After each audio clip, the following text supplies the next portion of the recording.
Hi there, I'm Dana with wholehealthdana.com, and today I'm going to teach you how to make ginger roasted asparagus. So the first thing you're going to need to do is you're going to want to cut off the woodsy fibrous part on the bottom of your asparagus.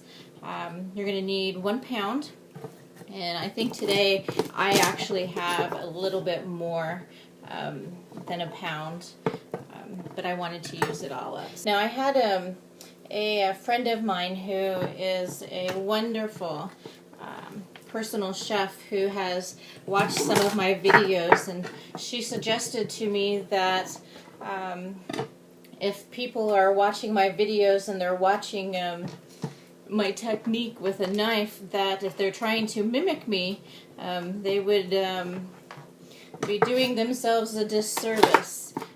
Because I could stand to have some better technique with my knife. She suggested that I look on Google and learn a little bit more. I'm probably not going to do that, although I definitely agree with her, so I'm bringing it up as a suggestion for you as a viewer. If you are watching my technique with a knife and you think that mimicking me would be a good idea, it's probably not. When I was a girl, I had which was to me was a traumatic experience. I watched my mom cut herself very severely. In my mind, she almost cut her finger off, although I don't know if that's the reality. But it was pretty tragic and terrifying for me, and so I have a great fear and dislike for knives in getting cut. So the way I hold my knife is really kind of based off of that experience, and that's how I make sure that I never get cut. So take it for what it is. Last, we're going to start with the 4 tablespoons of orange juice, and I happen to have a couple of oranges that have gotten away from me, and if I don't use them soon, they won't be usable at all. So I've got my sad little orange here. It's got a tough skin now, but inside it's still going to be juicy, so I'm okay with that. And then I've got this awesome juice press. Got this at Kohl's. I've seen it at Home Goods too. So I'm just going to squeeze this in here. And because we're just making a sauce that's going over the asparagus, I'm honestly not going to measure this and make sure I have exactly 4 tablespoons. This way I use a microplane, just like a zester.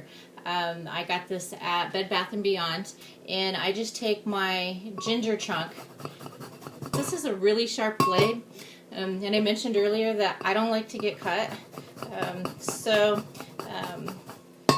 if I have an instance like this and maybe it's gotten too small, I'll just tell you this so that in case you want to do it that way. I will sometimes also use like my garlic press.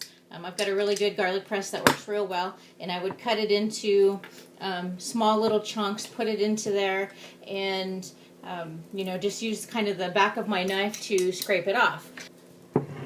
Okay, so once the ginger is done, we need to put in our 2 teaspoons of garlic. Once again, I'm not a very good measurer when it comes to this. I don't think there's ever a time where I could have too much garlic, and so I'm pretty generous with it.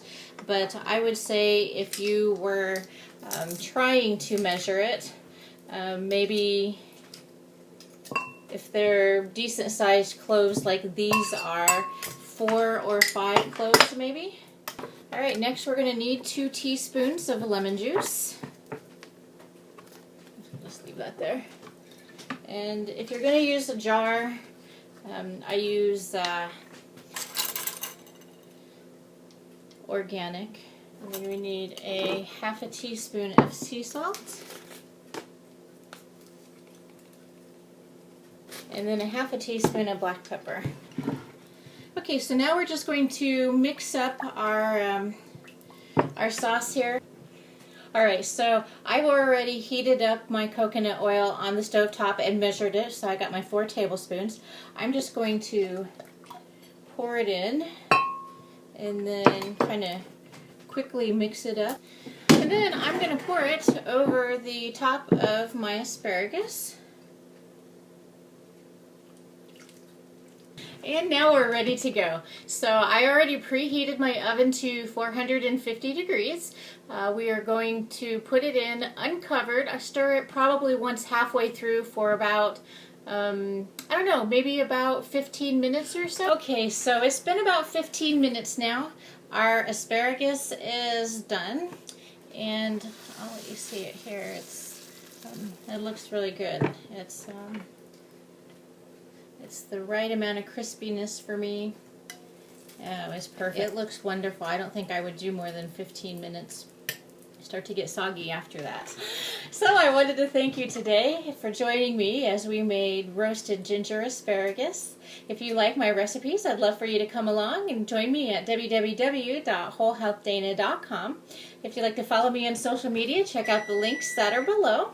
And if you have any comments, if you've made it, you like it, or you've tried something else that you think everybody else would enjoy, leave a comment below. And otherwise, we'll see you next time. Have a great day.